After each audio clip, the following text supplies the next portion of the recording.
Hello and welcome to Sarah Living Life YouTube channel. I'm really excited to share with you my sister Madeline today. We are going to do an interview with her. We're going to go over a video call because she is living in California and I am living in Philadelphia.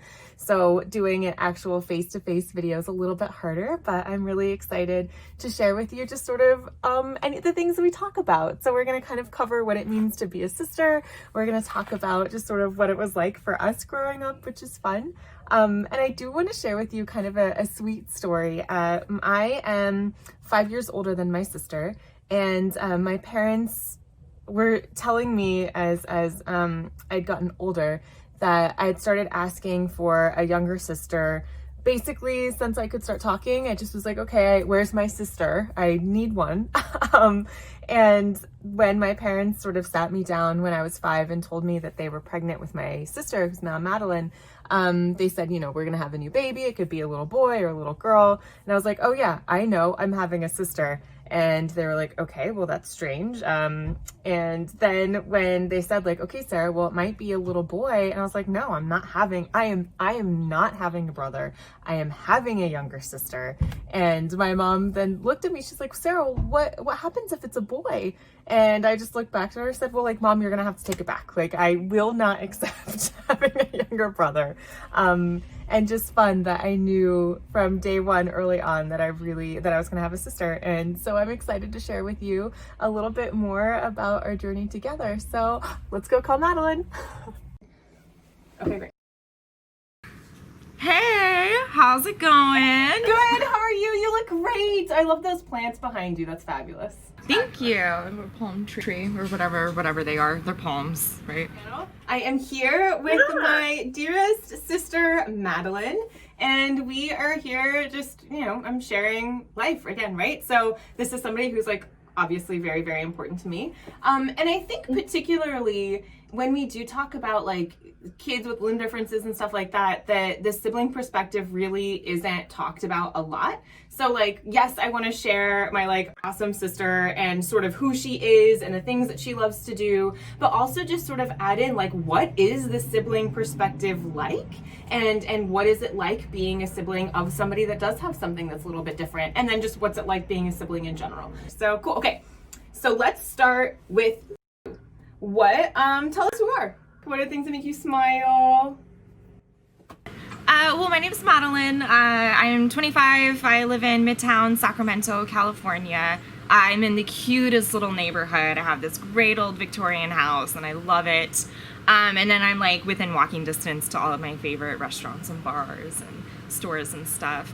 I currently work in Folsom at a wealth management company, and I really like my coworkers and I really like what I do. You know, things that make me smile, you know me, I'm a movie freak, so I am just tickled pink right now because it's October and I can finally watch all of my Halloween movies. I have literally like I have a stack this big, like probably about like this big on my dresser just of all of my Halloween movies, and I have them lined up of how I want to watch them, you know, in order and stuff. So and then what is something that you love about being a sister? What I love about being a sister and being your sister is you know, that whole we're the same but different, right? Like we're pretty much, we sound the same, we look the same a little bit, or you know, our mannerisms are very similar because I mean we were raised together, so we're very similar in that sense.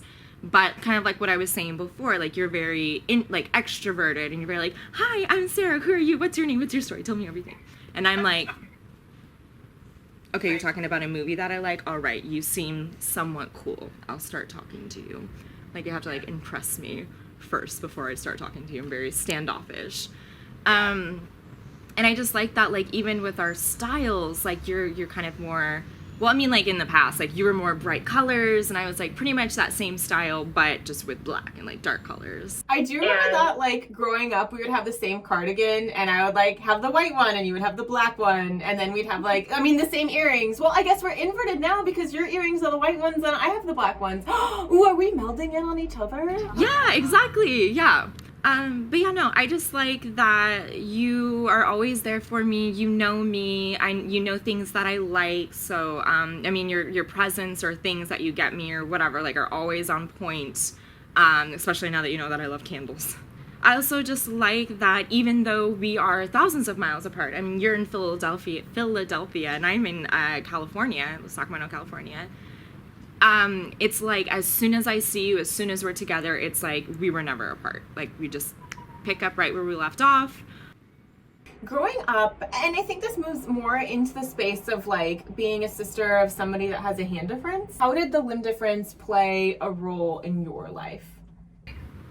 Well, I think a big part of it that mom and dad initiated, and probably you as well, just because of your personality, like the whole catalyst of your limb difference and, you know, growing up with that, was it just wasn't that big of a deal. Like we just treated it like it wasn't that big of a deal. It wasn't like, oh, well, we can't do that as a family because Sarah has a limb difference.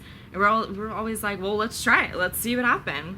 And there were times that it just wasn't that big of a deal for me to where I would honestly forget about it sometimes. And like I remember there was one time when you like picked me up from school or like high school or something like that. And the next, like you met one of my friends or somebody who was there. And the next day my friends like came up and asked me and they're like, what happened to your sister's hand? And I'm like, what happened to it? What do you mean? Like, what are you talking about? And they're like, well, she doesn't have fingers on her left hand. I'm like, oh, well, no, she was born like that. She just doesn't have fingers on her left hand.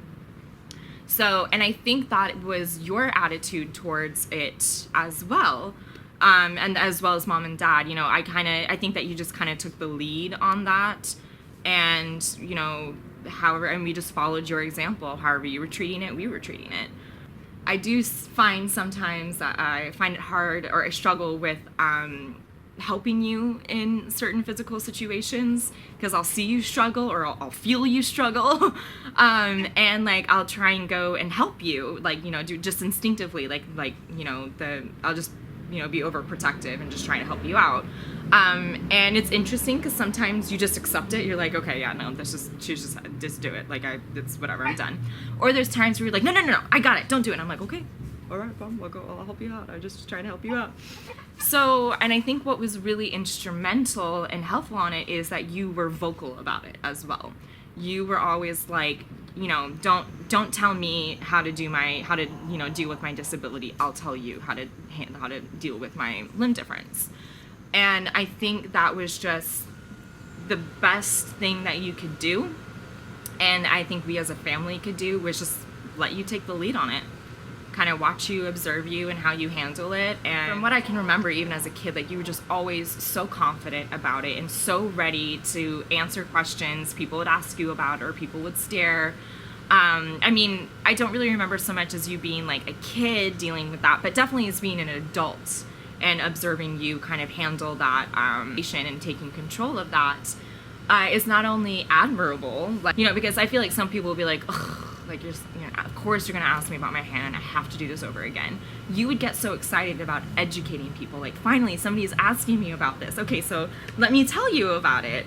And I think that attitude is so important. I mean, just made everything so much easier for you and for us as well.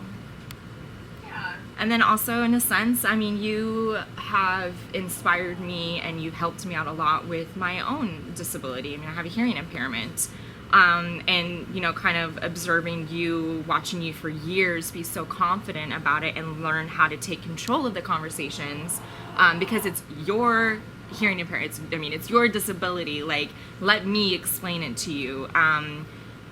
Just kind of really boost my confidence in my own disability, and you've inspired me and really have helped me out within, I mean, just recently in the last couple of years of me just trying to be more confident about it and just realizing that, you know what, I can take control of this. Like I have the choice to say, okay, like, I'm so sorry, please bear with me, I have a hearing impairment, like especially with, you know, being in the pandemic right now and everybody is wearing masks. I mean, yesterday I was getting my hair done and I have to take my hearing aids out because we're washing my hair and doing stuff, so I can't have them in. And then wearing masks as well. I cannot tell you how anxious and stressed out that I was. Like, I was borderline having an anxiety attack. But I was like, you know what? Kind of thought to myself, I was like, what would Sarah do? You know? And so when I went up to my appointment and sat, you know, before I sat down in the chair, I just explained to Holly, my hairstylist, I was like, look, this is my situation. I'm very nervous and I'm anxious about this, but just please bear with me and, you know, you'll make it work. And I mean, she just, you know, had to make the effort of speaking a little bit louder, and, you know, everybody could hear our conversations. It went so much better than I thought it was going to be. And it's because I did that little second of like, you know, what would Sarah do? And I feel like Sarah would be like, okay, look, here's the situation and here's how we're going to handle it. And it has helped me out so much, especially within the last couple of years, just recently. Yay. I mean, I'm sitting here, this is a video that you're going to be putting on your YouTube channel, and I'm over here openly talking about my hearing impairment, wearing hearing aids. 3 years ago, you wouldn't see me doing this at all, because I mean, I wasn't confident about them. You know, it's weird being a 20-something-year-old with hearing aids, and, you know, because I feel like hearing impairments are so associated with the older generations, you know, kind of. And I also, too, I want to share that story when you were talking, you were taking a training, and there was lots of like video-based trainings, and they didn't have the closed captioning subtitles on them. And I just remember like we were talking about that, and then you were just like, this is so frustrating for me because I can't hear what's happening in these videos, and like I can't, like, even if I replay them, like I still can't get them, and I'm turning them up as loud as I can get. I'm missing what's happening in these videos, and then the questions are based off the things that are happening in the videos, so then I can't get the questions right, and this thing is taking so long. Yeah, because I couldn't hear it, and I had to take a quiz at the end of the training videos, like for anti-money laundering or whatever. And then I did something that still to this day I think is I'm pretty proud of myself for doing, is I just formulated a little email. I sent it off to our support team that was like, hey, this is my situation, here's what I'm experiencing, I'm trying to get this done, but, you know, shame on you for not having subtitles, not having right? Because that's what's going to provide me access. So like I need you to be able to give me access so that I can be able to do these components of my job, because you're fully capable of doing the components of your job if we have the appropriate supports and access in order for you to do them. Exactly. Like, and then by our next training video that we had to do, I did notice that there were subtitles, and there have been subtitles on all of the training videos, and I like to think that I had a hand in that, even though I didn't get a little message back saying, oh my gosh, thank you so much, you've opened our eyes up to a whole new world and a whole new thing of closed captioning, you know, thank you, Madeline Tuberty, you get credit for that. I didn't get that, but I like to think that I had a hand in that. I'm really proud of you for being like, hey, this is what I need, and you being able to send that email, and then for your company to like you and value you and respect you and create that access. That's amazing. I know that so much of disability gets connected to like bad or like unintelligent or like incapable of doing anything, and you're like, no, I'm not. Like, I'm an intelligent human, like I am fully capable of doing these things. Because I have a hearing impairment doesn't mean that I'm dumb or stupid or not smart or like can't do anything. I mean, and sometimes they'll get that too, like with my hand difference. They're like, oh, well, how do you drive a car? How do you do whatever? It's like, okay, come on. Like, I figure out ways to do things. Check it out. Let's see. You can see for yourself. Right? And it's like I'm only missing a couple fingers. It's not that big of a deal. And also, like, people with disabilities do all sorts of really bomb stuff if they make the accommodations that they need and be able to find the adaptations. It's not like we all just sit in our rooms like, oh, I can't do anything, I'm disabled. Like, no, we have got like bomb lives to live, so we're out there living them. Well, thank you guys so much for your time. This has been a really bomb episode on Sarah Living Life with my awesome sister Madeline. And you please share, like, subscribe, do all of those things.